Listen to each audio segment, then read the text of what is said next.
So we'll just get right into it. Convening the work session, December 10, 2013, and roll call, please. Commissioner Smith? Here. Commissioner Roth? Here. Commissioner Mum? Here. Commissioner Pauley? Here. And Mayor Neely? Here. And we get to start off with one of our major goals for the coming year, discussion about the library bonds. Excuse me, Mayor, did you want to do future agenda items first? No. No? Go ahead. Are there any future agenda items? That was an executive decision. We'll have an opportunity, I think, to set a lot of them up in January, right? Yeah. With that, we'll go ahead and, gee, you guys are complacent or compliant? Not compliant. Maybe both, yeah. So I'd like to introduce to the Commission Carol Samuels from Piper Jaffray. This is our bond advisor, and we need to start talking about what we're going to do about library bonds. And Carol is going to give us kind of a Bond 101 presentation to walk us through this. Thank you. Can you guys hear me? Okay. Is it on? I'll move closer. Let me make sure. Good evening. Just fine. All right. So, as Mo just said, I'm here to give you a presentation on bonds. However, I don't mean it to be a lecture. This is only as useful as you make it. So, if you have questions as I go through, please feel free to interrupt me. I always like to start when we're talking about bonds with the basics, because I find when I start saying even the word bond, oftentimes people get really nervous. So I want to make sure you understand that bonds are actually really straightforward. It's just like a loan, except that it tends to be a loan that is quite large. So unlike a loan that you might get for buying your house, you're unlikely to go to a single financial institution in order to borrow the money. Rather, what happens with bonds is they are aggregated and then split into pieces and sold to an investor over here, a bank over there, a mutual fund over there, in order to get the lowest overall interest rate. Municipalities tend to use bonds for larger capital projects that are too big to pay for on a pay-as-you-go basis. So a library, a city hall, a sewer, a school. Those types of things tend to be things that are too large for your existing resources to cover. They come in a couple of different varieties. Most municipalities issue bonds on what's called a tax-exempt basis, which is just like it sounds. A bond pays principal and interest, just like your mortgage. And for most investments, if you receive interest, you're going to have to pay income taxes on it, both federal and in Oregon, state of Oregon income taxes. However, a way that the federal government provides a subsidy, and the state of Oregon does too, to municipalities is to make their bonds tax exempt. So that means that the interest is not subject to federal income tax and it's not subject to state income tax, which ends up causing the interest rate to be lower than it otherwise would be. That's a kind of backhanded way that the government gives a subsidy to municipalities to build capital infrastructure. There are taxable bonds. Just like they sound, the federal government actually borrows on a taxable basis, and it simply means that the interest is subject to tax. As long as a municipality is investing in a public purpose capital project, chances are you're going to get to borrow on a tax-exempt basis. Municipal bonds are generally subject to prepayment, but unlike with your mortgage that you can refinance immediately and pay off, there is what's known as a 10-year call protection for the investor. That's the standard, whereby for the first 10 years, you as a municipality agree not to prepay the issue. After that, you can redeem it without penalty. There are a couple of different kinds of bonds that particularly Oregon municipalities tend to use. You may have heard of all of these before. Let me just touch on them briefly, and then we're going to Then we're going to go into the first one in more detail because that seems to be the best option for the library. The first general category is what we call general obligation bonds. Those are bonds that are secured by property, and to the extent necessary, you are authorized to levy an additional property tax over and above your operating levy to pay it back. As a consequence, it is considered the safest form of bond by an investor, by someone who would loan you the money, and it's going to get you the lowest interest rate. A second type of obligation that is available to the city is something called a full faith and credit obligation. It's an obligation in which the full faith and credit of the city would be pledged to repay it, which means that it's an unconditional obligation. It's not one that you can just walk away from. However, it does not give you any additional resource to pay it back.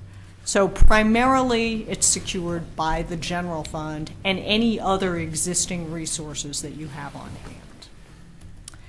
The third type of common bond issue, all of these, by the way, the City of Oregon City has invested in the past, are revenue bonds. Revenue bonds are exactly like they sound. They are secured by a specific revenue stream. And as a consequence, they tend to come with certain conditions, covenants we call them in bond land, whereby you are required to maintain certain fund balances, you're required to maintain certain reserves, you agree not to issue additional bonds backed by those revenues without meeting certain conditions and so forth.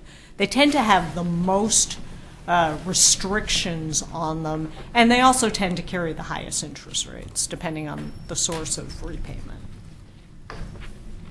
Can I ask a question right Absolutely. now?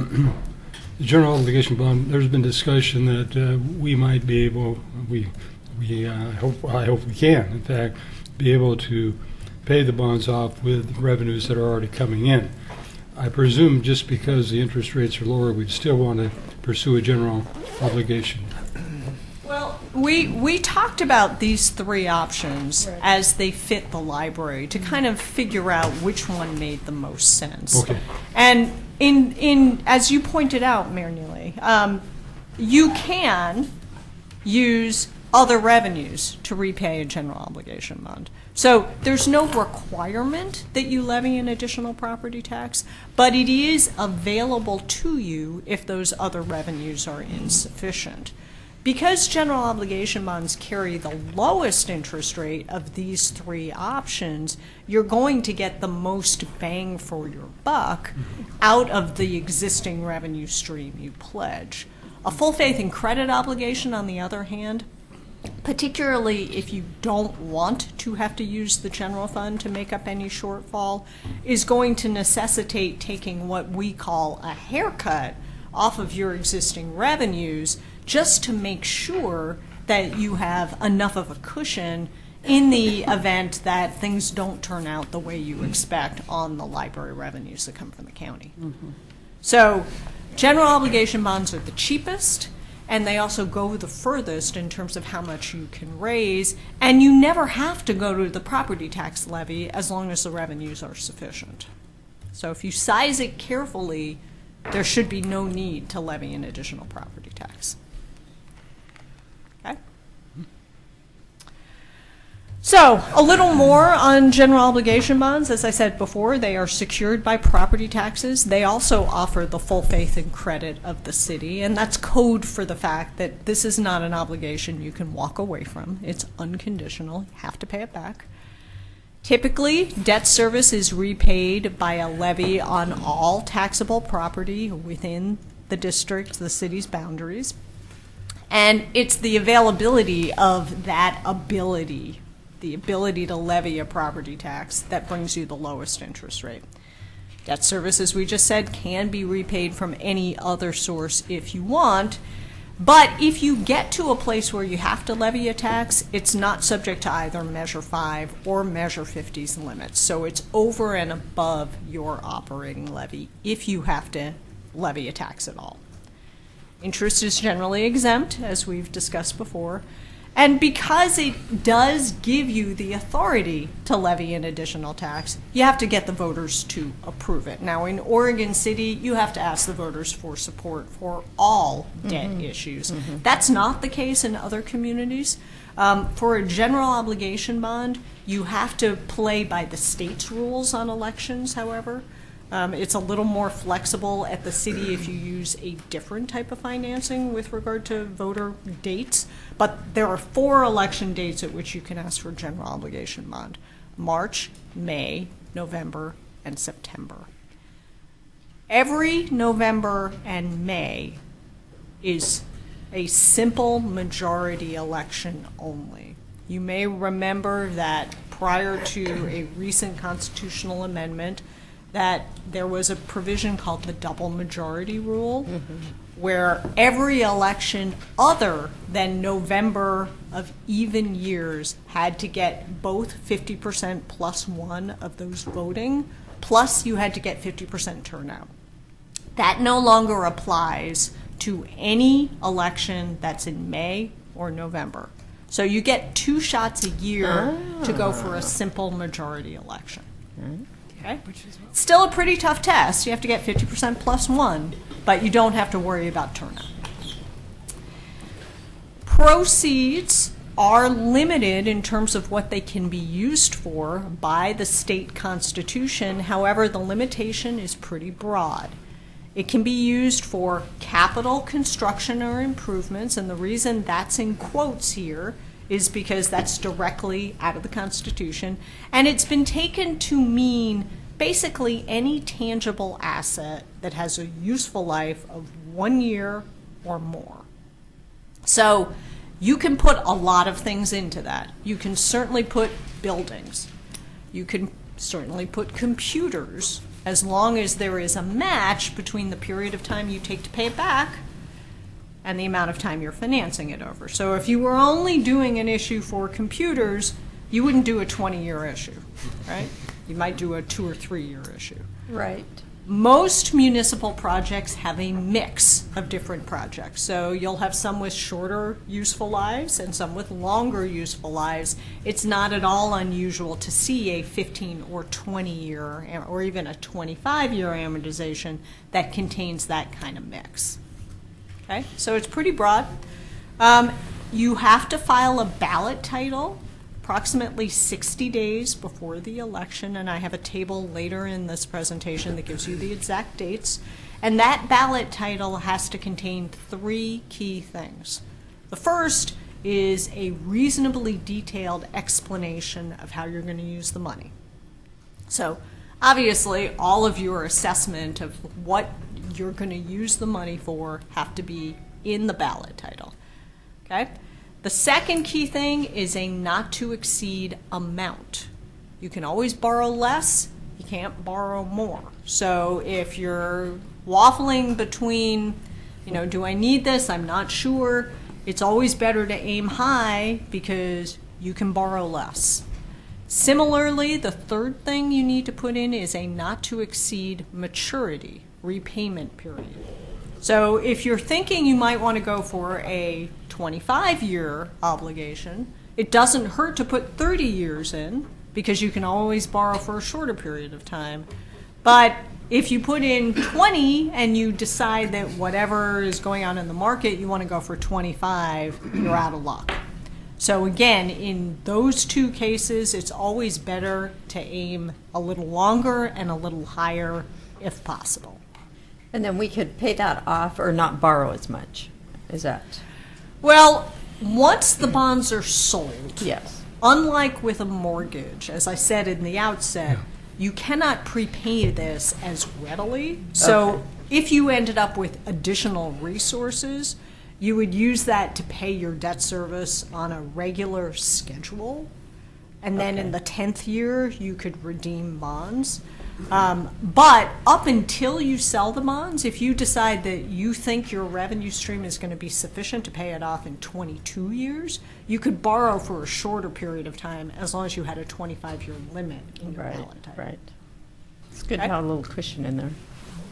It's good to have a cushion for, and similarly on the language on the description of how you're going to use the proceeds, it's good to have some degree of cushion in that language as well. Because particularly when you're talking about in part remodeling, things never turn out exactly like you think they're going to. So it's not at all atypical to have a line item that says something like, and other capital improvements at the library, which can cover all kinds of circumstances that it's hard to anticipate way in advance.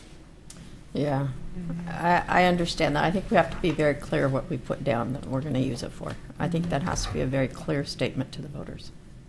I think there is absolutely a balance Yeah. in some communities, and this may well be one of them. If you want the voters to say yes, you have to make sure that you tell them exactly how you're going to spend the money. Yeah. But I've also been involved in way too many projects where people were too specific, and they ended up having circumstances that they didn't anticipate. It's a fine line. So it I is a fine understand. line. I Yeah. understand it is. Yeah. Anyway, there are some limits on how much debt you can get into by state law. Truth be told, I've never seen a community come anywhere near these limits because they're very generous. Very. I'm like, Detroit maybe. But just so you know, by Oregon law, you are limited to 3% of your real market value.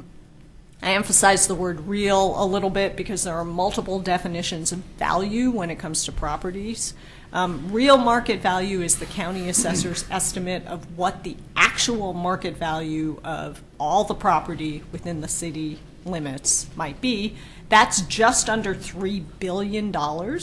You multiply that times 3%, and you get a lot of room to get yourself in trouble. Yes. So you've got plenty of capacity for the types of projects you are considering. There are individuals that are worth that much. Gee whiz. We don't need any help getting ourselves in trouble. We're good with that. All by ourselves. I have mostly covered this slide. This is just more information about how you can use proceeds. And again, it's pretty general. You want to make sure that you aren't borrowing for longer than the average useful life of the projects you're financing. Yeah. And things like routine maintenance is not permissible. So,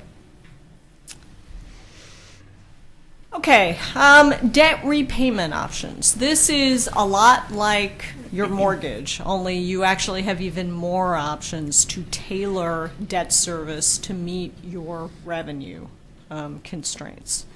Obviously, the longer you borrow for, the more the overall cost, but the less the annual cost, just like from a 4-year car loan to a 5-year car loan. If you go with the 5-year car loan, your annual cost is going to be a lot lower, but your overall expense is going to be higher. So there are trade-offs between that. You know, depending on your community, there may be more emphasis on watching what the monthly and annual cost is, or there may be more emphasis on what the overall cost is, and that is very much a community-by-community decision. The other key ingredient to figuring out what's happening in terms of cost is what's going on with interest rates. This is a historic graph that goes all the way back to 1995, so it's almost 20 years old. And despite the ups and downs that you can see here, and we're down here, there's no other conclusion you can draw other than the fact that we're still at all-time lows. So from a borrower's perspective, this is still a really good time to borrow money. Interest rates have come up a bit over the past year, but not really dramatically in the historic scheme of things. How do these two rates compare to the actual bond market rate? Well, the actual bond market rate that you would experience is the dark blue line, Okay. where it says 20-year AAA MMD. That is gobbledygook for the highest rated, AAA is the highest rating you can get, municipal obligation. So the city of What Oregon rating City... do we actually have a AAA? I think we're You do not. No. You have a Double A plus? double A. plus. Plus. Double A Yes. plus. So, Which is good, isn't it? it's very good. It's not quite a. Very good. It's not quite a triple. I think that puts us on. The Fed's AAA, not What that means is that you wouldn't get exactly the blue line, but you'd get probably within 20 basis points of the blue line, or 0.2%. So it's a very low interest rate. Yeah. Okay. So we took a look at 2 different time periods and 2 different amounts of library revenues to run an analysis of how much you could comfortably raise in a general obligation bond arena. Okay? So the first one is we assumed that the library would contribute $475,000 annually. We assumed a 20-year issue. And when you take those 2 numbers and you make some assumptions about interest rates, you end up with an issue just under $5.9 million. Okay? After costs that we estimated about $112,000, you end up with about $5.77 million. Total interest in that case is $3.5 million, which means that your total debt service is just under $9.5 million. Okay? Alternatively, we looked at a longer-term issue, 25 years, and assumed that only $450,000 was available, which would presumably give you a little bit of a cushion for other expenses. And that allows you, because you've got a longer period of time, that allows you to raise just over $6 million, $6,080,000, with a total debt service cost. And you can begin to see these numbers, these principal amounts are not that different, but you can begin to see the difference between a 20-year issue and a 25-year issue in terms of the interest expense. So it adds up. There's nothing wrong with a 25-year issue given the useful life of the projects you are considering. It's really more a function of whether it's more comfortable to go with $450,000 a year or $475,000. Can you quite easily, I don't know if I think it's on there, but you convert that into payment per year, what you had there? I don't have it with me. I don't know, Wyatt, if you... Yeah. Embarrassing, Wyatt. Sorry. Wyatt, question? Well, just can you give us a per year cost. I presume we go for a 25-year because per year doesn't cost us much. It would be right so around what would our payment be? Yeah, and so Carol has that. Can you go back? I don't actually have it with me, but The annual max amount? So, we've looked at this really carefully with Carol and the city manager, myself and Mo, and I don't want to put the cart before the horse, but what we talked about a little bit was the call option at the 10-year mark. Mm-hmm. And so some of the total interest costs that you're seeing there is the impact of carrying the debt longer. And if, the commission's been very conscious of the impact to general fund and how the funds are to be used. So we looked at 2 annual debt service amounts, $475 and $450. You see those at the top. Mm-hmm. So my recommendation is if we are able to move forward with this process, probably looking at a 25-year amortization at the lower annual cost, and with a call provision at the 10-year mark, then if we have the funds, we could pay off early, if that makes sense. But that allows you flexibility within your general fund and with the library money so that you're putting less risk on the taxpayers to have to come up with more annual payment money. That makes But sense? we can't pay off early, right? Yeah, after 10 years. After 10 years. After Okay. 10 years. Okay. All So right. the flexibility is valuable, and really the total interest, the $1.5 million, I mean, that's like your mortgage when you look at what you actually paid over the 30-year period. It becomes significant, so that's 0.5 not is what unusual. I've paid on my mortgage, 0.5 million? No. okay. Got it. All right. I think this is the final slide, and it is simply a calendar of what has to happen if you are interested in moving ahead in the next 6 to 12 months. March election, probably not a good idea unless you're interested in finding a double majority. The May election for 2014 is May 20th. Voters pamphlet and the ballot title filing deadline is March 20th, so 60 days prior. Of course, even though the election is May 20th, with a mail-in election, ballots start hitting post office boxes first week of May. So from a campaign standpoint, that's really election day. In fact, we sort of have an election month.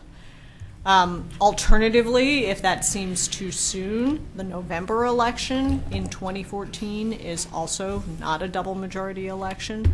Filing deadline for that is September 4th. The actual election date is November 4th, and ballots go out October 17th.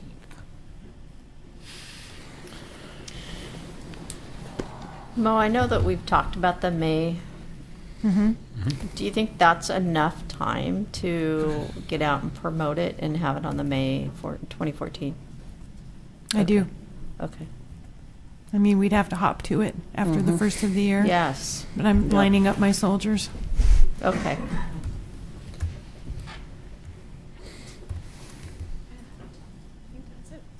I have a question. It's not specifically about us, but in the case of where Detroit was given bankruptcy, did they default on their bonds?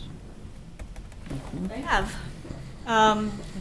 In Oregon, unlike in Michigan, you as a municipality do not have the ability to declare bankruptcy. It's a legal provision that is authorized in each state, so you don't have that option, which is frankly, I guess I won't. it's frankly a really Good option. it's a good way of attracting investors because there are a lot of investors. We sold some bonds today for a school district in Lane County, and one of the first questions that an investor will ask is, you know, what if? And being able to say there are no provisions for Oregon municipalities to file bankruptcy is a very powerful statement. I've got a question probably not directed to you. You know, we had, earlier on, we had decisions about a library, and it was more costly than, the discussion was more costly than what we were talking about. They were I presume that's because they were talking about a bigger facility than you are, and of course we were also talking about buying land. But I was sort of surprised with the amount that we think it would cost to build the library. It was less than we were talking about in days gone by. Well, yes, but the total project is still estimated to be right around $10 million, so it's still a big chunk of change. So, you know, we came to you about a month ago with the revised budget, and that was a 10.3, but that included about $1 million in contingency funds. And we'll have about 4.5 total saved by the end of all this, and so we need about $5.5 to $6 million still. So that, you know, we feel like we've done a good job of putting money aside towards the project. We have good starting funds and everything else, but it's still a big project, even without the cost of land. Because early on, this is probably about 10 years ago, they were talking about 15.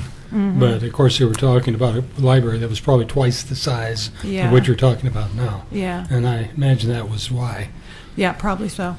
Mayor, one of the things we've done too is when Maureen moved the facility back from some of our other host sites to the Carnegie, the city has been allowing the library to operate in there without any rent payment. And so we've been basically doing everything we can to help the library bolster its funding for a down payment on this, so we'd have to borrow less money. And I remember when Eastham was on the menu when I had my first week here, and then when that went away, I remember trying to console Maureen a little bit, saying, "You can save for 3 years; it'll look better then." Three. And that's when she bargained for the free rent. Successfully, I might add, over some lattes. But she has done a remarkable job over there in containing staff costs and all of that, and basically just saving wherever she could so that we could minimize the I hope amount. she wasn't buying your lattes. we exchanged those. I have a question. Can you go back to the general obligation slide? Does it allow you to, yes, does it allow you to pay off a percentage, like 10%? in addition to your regular payments a year, or you can't pay any additional? Because a lot of loans have a percentage that you can pay up to. So it's both more flexible and less flexible than your mortgage.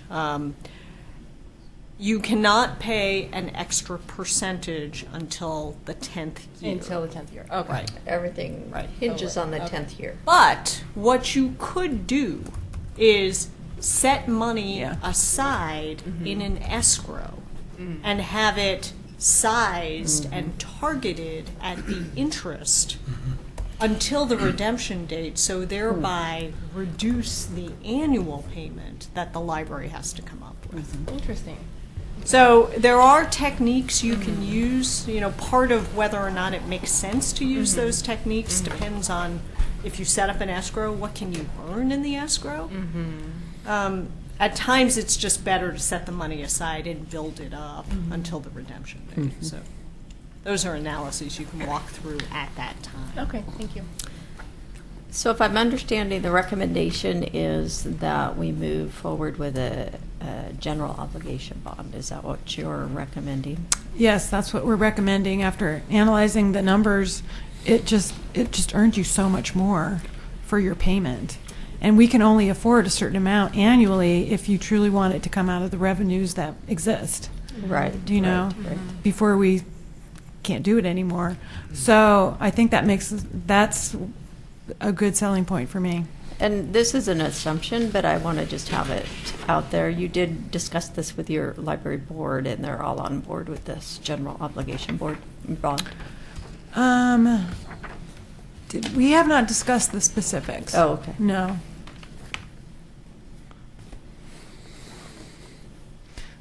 But this, I can bring this information to our library board meeting. I would like without for the you to. consultant. And Yeah. I mean, because Yeah. this is just, informational kind of stuff. Yeah. And, we would definitely, if we bring a recommendation that would come from all of us, it would be coming from them as well. And they would Okay. be on board with Okay. it, yeah.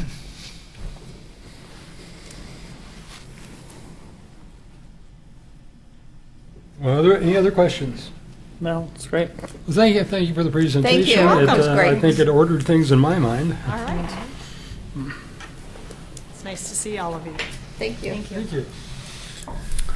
Mayor, if I might, before we move on, Right.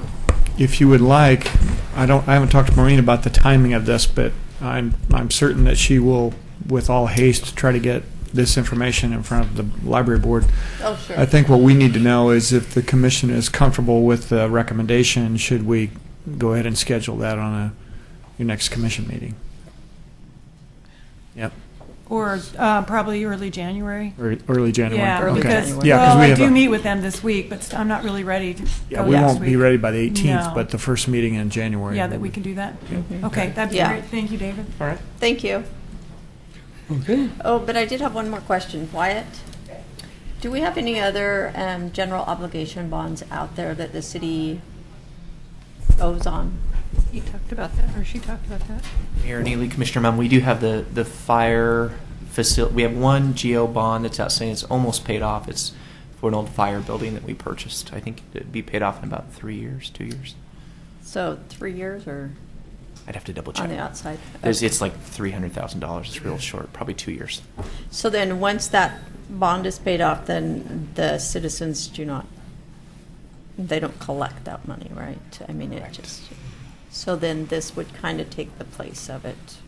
That's correct, and I think what we appreciate about the general obligation bond is that obviously the huge savings to the city on the interest and your buying power, and not necessarily that you would ever levy that amount, but it just makes a lot of sense. And a couple of the options that Carol looked at, particularly the revenue source only option, didn't actually pencil because the covenants that she mentioned, the lenders would want to see Right. you making 150% of the revenue that you need, and it didn't provide Mo with the capital that she needed. So a GL bond just makes a lot of sense as long as the commission's comfortable letting the citizens know, we don't intend to levy you an additional property tax. It's just that you're going to get a lot more savings and Right.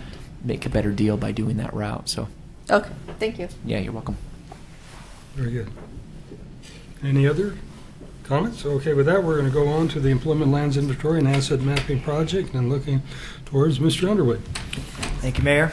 If I could, I'd really like to go through the staff report briefly first, just to give some context for you and any viewers, and then I'll go into a brief presentation of what we're calling Phase 2 of this project. So, the purpose of the Employment Lands Inventory and Asset Mapping Project is to prioritize employment lands throughout the city based on the level of development readiness, and to work with property owners on obtaining designations as a decision-ready site, with the goal of certification as a shovel-ready site through Business Oregon's Industrial Readiness, Site Readiness and Certification Program.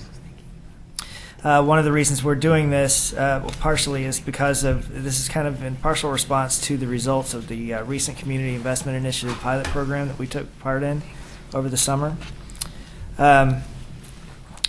Decision-ready sites are required to move through a new decision-ready designation before they become certified. The decision-ready designation is a fast-track tool that allows site owners and communities to quickly assess the readiness of their industrial sites and adheres to the primary tenets of site certification. While the decision-ready designation does not offer the 180 employment ready guarantee, 180-day employment ready guarantee, it does reduce the risk for potential developers while helping communities and the state make policy and investment decisions. Business Oregon's Industrial Site Certification Program is recognized as one of the most comprehensive shovel-ready programs in the country. It's a rigorous program that is trusted by the market and has been a factor in many of the state's largest employment successes. Oregon certified sites are ready for construction within 6 months or less and are certified project-ready for specific industry profiles. The project we're currently working on will occur in 3 phases. Phase 1 consists of a vacant lands inventory, which we've done for the city, a site evaluation analysis, which has been completed, and property owner outreach, which we are in the process of doing now, and creation of a mapping tool, which is what I'll present here in just a little bit. Phase 2 will be on the Phase 2 will be on focus on a development area plan, decision-ready designation, a target industry analysis, an industry cluster impact analysis, and a marketing and implementation plan. Phase 3 will drill down further to identify development priorities for Oregon City, identify methods for incentivizing and development, and an analysis of how a development area marketing and implementation plan can integrate into citywide marketing strategy. So, and with that, I'll go over the mapping tool. Eric, is this similar to, was it Hood River had a program like this in place for some large industrial development that we learned about at the River. Beaverton, I know. Did some of that. Beaverton, Hillsborough Yeah. has a big plan. There was a for big this. site, I thought, in Hood River that used to be an old, some kind of a plant that they had. Troutdale. Is it Troutdale? Troutdale had Okay. a huge site where now it's a FedEx. Okay. One of those places distribution back center. east. Yeah, back east, yeah. Getting out that way. Yeah. So. That's funny. But this presentation is primarily on the asset mapping site search tool. So, well, if I could get it to work. There we go. So the purpose of the tool is to help us better understand employment, land availability that we have here in the city, and to establish a database of development-ready sites.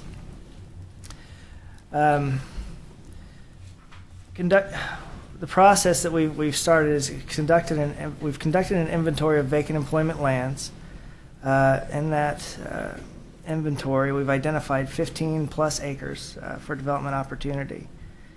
And we've completed a site conditions analysis, and we are currently involved with meetings with property owners and community partners. We're meeting with the property owners first to see if they're willing to work with us in furthering their property to get it decision ready and to help them market their sites, which all of them pretty much, I think, except for one property owner has been on board, and they're very excited in working with us on this.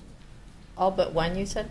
All but one, Okay. yeah. So the 15-plus acre development opportunity sites, they're not owned by the city. These are ones that you These are just privately owned. privately Yes, owned yes. that you're thinking about could be Right, so possibly. we've identified and inventoried these sites, so we've gone out and done some outreach with the property owners. The deliverables for this project include a database of industrial properties. We have that ready to go. And an interactive mapping tool. Now, this database is available and is primarily targeted to site selectors and companies that might be interested, or developers that might be interested in locating here in Oregon City. Quickly, some of the features that this tool offers is it's very easy to use, very hands-on. The last thing you want is to draw somebody to your website and have it be a daunting task to get to anything. So that was a primary concern for us in this. A lot of this tool actually has been created by the county, so we're leveraging their resource, and it's an awesome tool. It is an awesome tool. Yes. Yes. You can search for properties using various criteria. You can use location. You can use land, buildings, acreage, square footage, proximity to other services, and you're able to view certain layers. And you can kind of see in the image there the topography, environmental, transportation, the whole gamut. Could you, I know what a vector is, but I'm not sure I know what a raster is. Raster. Wait. The previous It's picture. pixel based. Yes. Oh, it's Pickle Bay? Yeah, so it's, Okay, that's a graphic design. very good. For you. I'll let Very Rocky tell me. technical from I'm going to me. buy Rocky a It's a drink little this evening. technical. I was You're all throwing over over the that. drink for the Rocky. I'm just economic development. All right. So what I want to do next is just actually go to the tool and show you some of the features. And I think I can cut and paste here.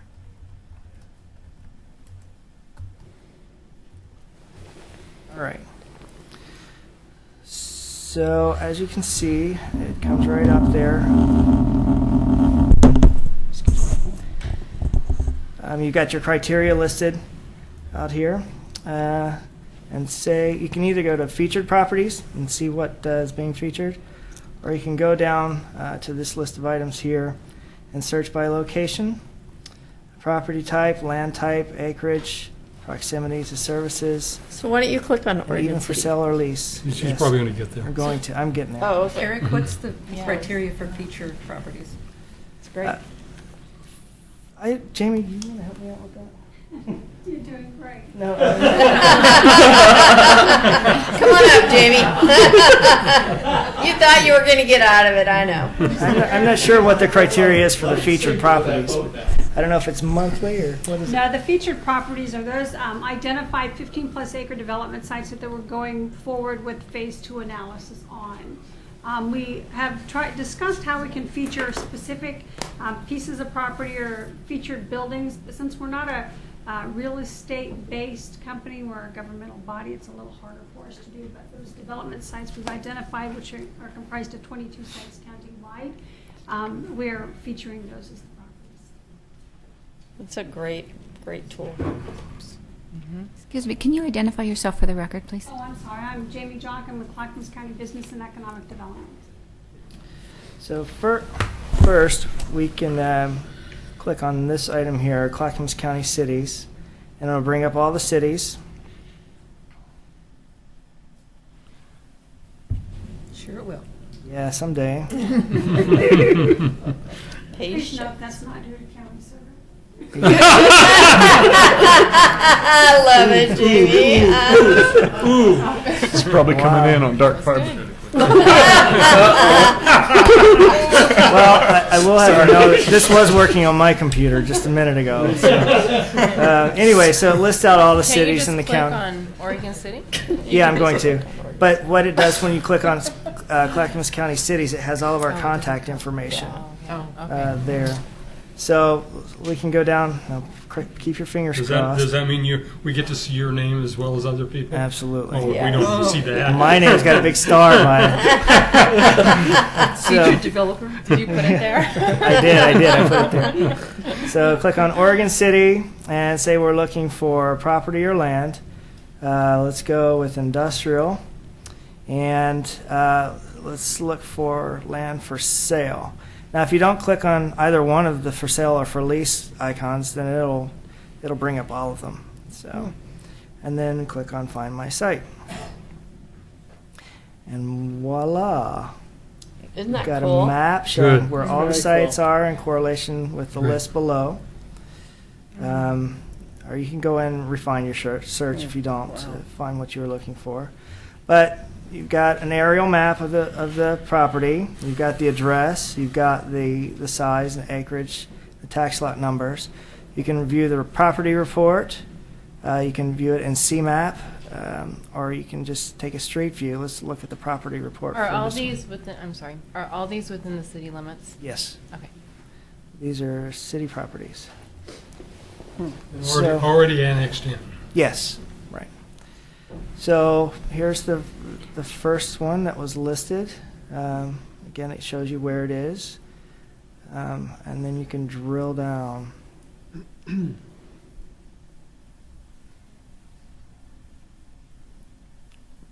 this case, are these buildings, This is are vacant these land. lands with buildings on them? No, this is vacant land. Okay. I So- thought that's what you clicked, but I wasn't sure. Right, right. And so, let's see. So this was now showing the city boundaries. We can show the zoning. So you'll see that over here it has general industrial listed. It is checked for vacant land. Mhm. And then we can go to our zoning code directly from this too, if someone doesn't know what GI is. I'm sorry. From here, not from here, but you can. If someone doesn't know what general industrial is, they can go straight to our code. And you want to remind me how to get there again, Jamie? Okay. So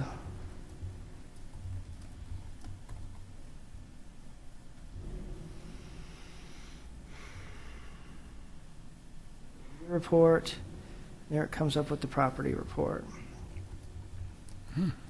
Site name, parcel number, zoning, and from here you can click general industrial.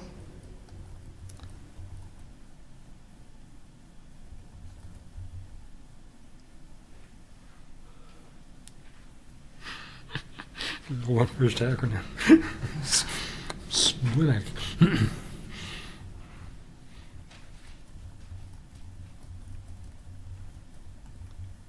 Kind of listed out here what it is, and then you can go right to our municipal code. We're currently in the process of doing direct hyperlinks to each of those for the municipalities. Right. And I'm looking into an issue with our links because we're not able to send a direct link. Yeah. So the way our site's configured, we're going to have to work around that somehow. Or you have these blank Title 4, 7, 11 reserved. It means that there's something, but you haven't put a name on it yet? Or do you know? Here on this side? Yeah, there. These are just Just reserve placeholders? Just placeholders? Just place. Well, this is just in this is just a general page in the code, so they'd have to go in and search. Right now, the way it's configured, they'd have to search general industrial because for some reason, a direct link to that code section is not working. So I'm going to have to work with our IT department to figure that out. But eventually, we want to have it where once you click GI in that report or a zone, then it'll go directly to that section and they can read it. But right now, they have to search. Do you have a way to track how many people go to the website and click on each city, or is that? Our IT department is in development mode of that right now. They're doing upgrades to this working with Eric on the direct links and other components of this particular site and other sites. And we'll be adding which properties are looked at and how many hits it gets right now since we're in development mode. Eric and I are in here all the time checking our properties, but we really want to start counting those numbers come around March of next year. That would be great, because you can see the interest and maybe target a certain Engage where property we're and at. really promote it, that Right. type of thing. Right. This Yeah. is awesome. Yeah, The that's county has done an awesome Mhm. job. And this is really going to help us too. And we have leads that come in from the state who ask a lot of these, the clients ask a lot of these questions, and we already have this information. So It's great. I think it's a very good tool. It's pretty exciting to have this resource. I love it. Yes, it's great. So any other questions? Okay, let's go, let's go back and look at a building here. Refine search, and then change it to building. Make sure we're still in Oregon City. Office.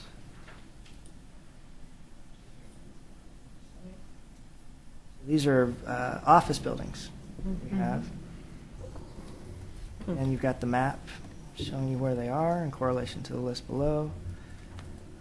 We can click on view report. Isn't that nice? Yeah. Looks familiar. The broker's flyer here. Tells you all about the building, Yeah. location, the price, contact information for the broker, aerial map.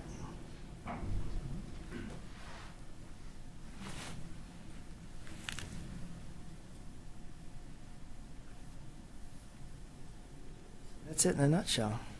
I think it's Great. awesome. Great. Yeah, thank I you. love it. Great. Thank you. All right, thanks. Thanks.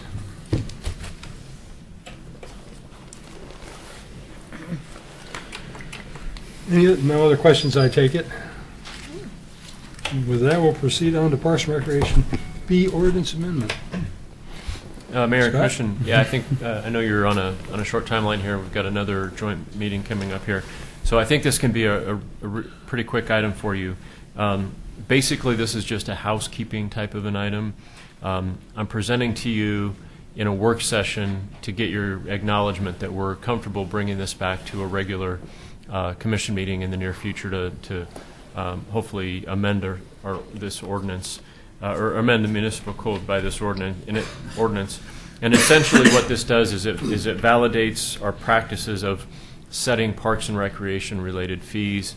It is not, our Oregon City Municipal Code is currently silent on establishment of park and rec fees.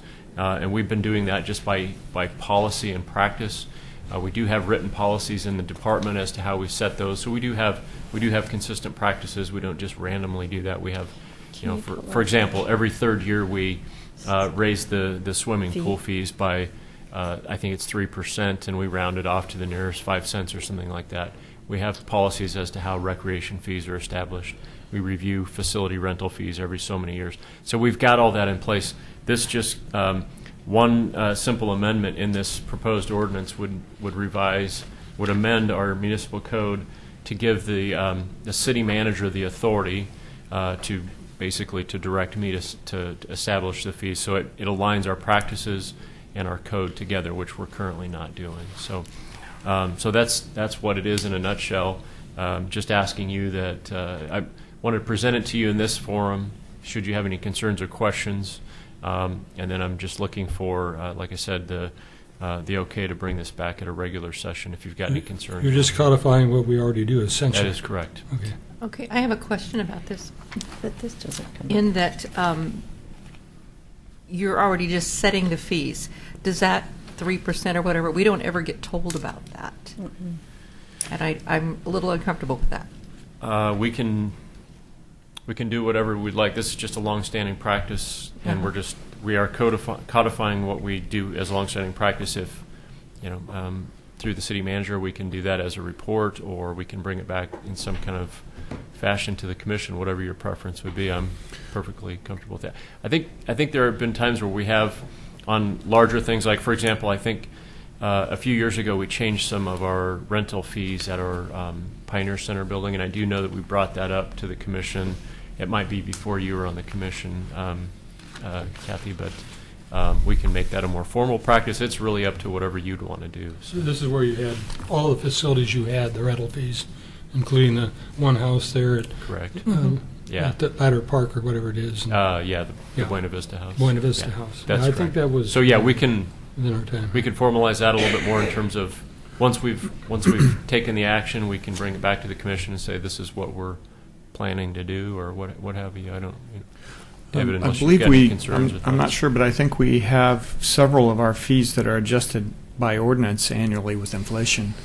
And I thought we had a practice of bringing that annual adjustment to the commission in one big document so that you could see all the fees when they increase. Isn't that part of our budgeting process? We have, Yeah, it's in the budget, but I thought there was an Yeah. actual separate, for some of the fees. well, that are- since the park and rec fees have not been established by code to date, Right. but we're trying to do that. Right. This will formalize that more and probably be included in those types of things that Mr. Fraser is referring to. Yeah, I would just like to see it somewhere that we get to see what that Sure, is. absolutely. Somewhere other than the budget. Yeah. Yeah. So just so you know, the park and rec fee ordinance is not coming up. Yeah, we can't get it on here. Oh, We have a server error or something. okay. 404. Is the error message? Yeah, Is the error yeah, message. I see it right Oh, here. okay. I know the problem is, and it's actually being fixed beginning Thursday. Oh. I apologize. So maybe we should, like, can we talk, is this time sensitive, or can we, like, talk about this more? Because I know we have the other meeting going on. Whatever your preference, I will, if we brought it back to the commission in a regular meeting, obviously that would be an ordinance amendment, or a municipal code amendment is a public hearing, so there'd be, and then it has to be read twice, so you'd have quite a bit of opportunity Yeah. for discussion. Yeah. But if you're not comfortable with it at all as it is, and we want to rework it, then I wouldn't bring it forward to you, so. But it sounds like you're not looking at it, so. No. It's one sentence in the Yeah, in the I- code. no, Right. I It just, basically yeah. says the city manager has the authority to, Yeah. et cetera. Right. I would So like that'd to see be that fine. reworked. Pardon? I would like to see that reworked. I did read it. Okay. Yeah. So do you want to discuss that at another work session? What, I guess I just need some direction on what the preference is here. Mr. Smith. I think it can be broken up into several. Well, I don't have an issue so much with the wording now that I've got a clarification. I think what was concerning me at first, whether this was talking about current fees or future general park usage kind of fees, like we've talked about in maybe having similar to our pavement maintenance fee kind of thing.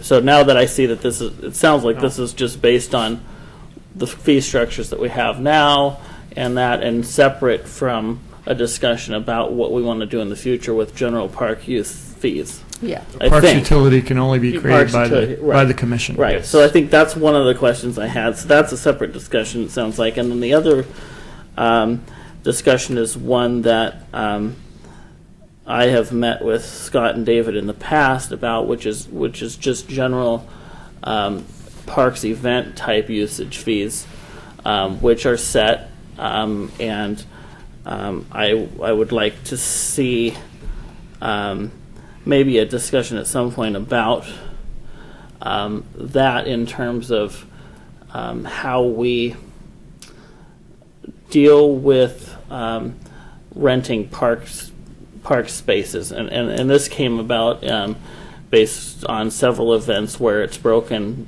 up into currently private use, nonprofit use for events, and there's different breakdown in terms of the fee structure.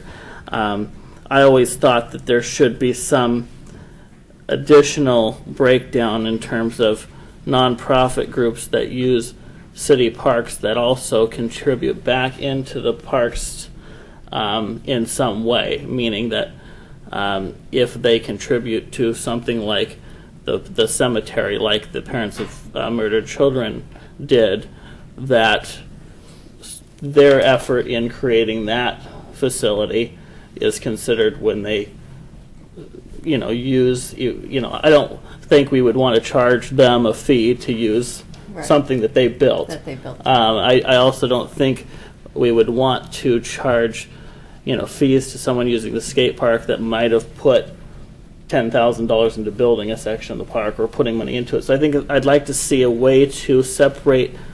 Right now, it's already separated in terms of private use and event use by nonprofit. But I'd like to see some ability to calculate maybe what a nonprofit group has put into within the Parks Department that applies to somehow their rental, if they, or at least some process that they could kind of show that in lieu of a fee. And so I think that would be a separate topic Those are the two things that apparently aren't any real part of this No. discussion. So So it That's all. sounds like we need to still talk about parks, But but, within but different the work ordinance, Yeah. the ordinance, I think if you bring it before the commission, Mhm. we'll discuss it there. I don't know, do you No, you need, need to do some work on it first, right? Pardon? You'd need to do some work on it first to incorporate this and incorporate what I'm talking about before you brought it back to the commission. I think you're talking about two different things. Yeah. I think it's I'm not- I think I'm it's not separate sure what things. the commission but- is asking. I'm a little confused as to the direction here. I'm sorry. I know, we kind of got off on parks, didn't we? Because we all like our parks. So, are you asking that we revise the way that the language is in this proposed amendment to the code? Is that what I'm hearing, or are we? Let's, I think Is what- the document that was here, that I can't see, I think is going to be fine. And No, then I don't. You don't think so? No. What is it exactly? That's exactly that last paragraph that I can't see. I printed one. yes. Because Rocky loves paper. Okay. I love it. Littering, okay. I've got another hard copy. I think, or did I not print the whole thing? You did, it's here. The rest of you need to share a hard copy. It's fine. See, this talks about the city manager is hereby authorized to adopt such additional rules and regulations, including adoption of fee schedule. I want us to see the fee schedule before it's adopted. Oh, I have something to add here. This was a recommendation from the city attorney because you recall this summer when we had the Native Americans who wanted to Yes. use our parks. Right, yes. We also have now a bike group that wants to use a Yes. park for some kind of camping, and we have no way of doing that Right. without having a council action telling us to not away from enforce the our park, policy. yeah. So we were trying to find some workable solution where we could use a little common sense at the staff level and promulgate rules underneath the general ordinance so to allow us to accommodate these kinds of activities. So we'll have to come up with some standards so that, because, sometimes when you have rules, you have all kinds of groups, some of which you think are really wonderful and some which you might not think are that wonderful. So we have to be careful in how we structure this set of rules. So those would be administrative rules that the staff could then use to enforce your ordinance and allow more flexibility, frankly, for people that want to use our parks in that manner. And that is for us to develop fees to recover costs of those activities, right? Yeah, and there's a separate ordinance amendment that's going to come back to the commission on that one as well. So there are a couple different. It sounds like there's a couple of different things that's going on here. But the actual document that we're working on is to include adoption of fee schedule. And what Commissioners Kathy is asking for is that we look at the fee schedule. So, And if you're saying that you can include it in the document, which I don't remember seeing, that shows other fees, that's fine. But I'd just like to see it somewhere. Because it sounds like in the language, it's including adoption of a fee schedule, like a new fee. It- Like a new yeah, fee that's what to it's be appearing to approved, be to and we me. just want to make sure that that's not the case, because we don't want Sure. a new fee. It sounds to me like be we need to bring this back to. authorized There's without- Yeah. no. Right. There's no. Right. There's no timing issue. Okay. Yeah. And I'd be more comfortable, and it sounds like you would as well, to review this another time where we've got Right. more time. Right. And I'll bring you the full fee schedule that we have as our That'd be basically great. our Yeah. fee policy. yeah. That would be great. So you Thank want to review that and just make sure you're comfortable. Yeah. I understand that. And And Scott, that was my point about this also then is read kind of that we could initiate a citywide park, Right. utility I think fee. we need to be more. So it's more, that's a very broad piece. This Right. is not so much that. We'll remind you in bold text in the staff report that it's not a parks utility Right. fee. Yeah. Only the commission can ever Yeah. do that. Yeah. The city manager never has the Right. authority to do that. So we'll clarify that it's the couple of things that it isn't, Yeah, okay. Right, right. and the housekeeping part of this that it is, and we'll clarify that in the staff Right. report and bring Great, it back. thank you. Okay. Very good. With that, any other questions or comments? With that, as city manager, do you have something to say? I have some things for your general council meeting, but nothing here for the work session. Okay, very good. Well, with that, we're going to adjourn and go into a joint work session.